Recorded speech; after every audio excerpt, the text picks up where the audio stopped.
Сәлеметсіздер ме балалар? Сабақтың тақырыбы музейде. Бүгінгі сабақта жаңа сөздерді меңгересің, музей түрлерімен танысасың. Алған білімдеріңді есте сақтайсың. Музейдің түрлері: тарихи музейлер, көркемөнер музейлері, мемориалды музейлер, кешенді музейлер, жаратылыстану музейлері, техникалық музейлер. Жаңа сөз үйренейік. Өнер табыс ғалымдардың ойлап тапқан жаңа дүниесі. Кезінде, баяғыда, бұрында, өткен заманда дегенді білдіреді. Алға, артқа сөзіне қарсы мәндес сөз. Келесі, реті бойынша шақыру немесе нұсқап көрсету. Суретке қара, диалогты оқыңдар. Мынау біздің музей. Алға жүре беріңдер.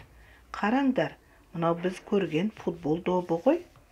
Бұл залда ең соңғы өнер табыстары жиналған. Келесі залға өтейік.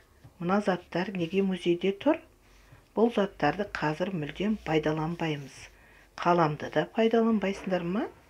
Пайдаланбаймыз. Кезінде өте қажет зат болыпты. Өз ойыңмен бөліс. Музей дегеніміз не? Музейде қандай заттар болады? Қандай музейде болдыңдар?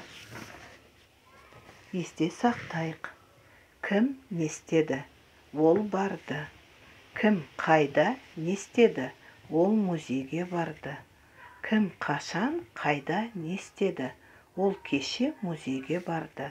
Кім қашан кіммен не істеді? Ол кеше музейге досымен барды. Қорытындылай келгенде, музей халықтың баға жетпес мұрасы.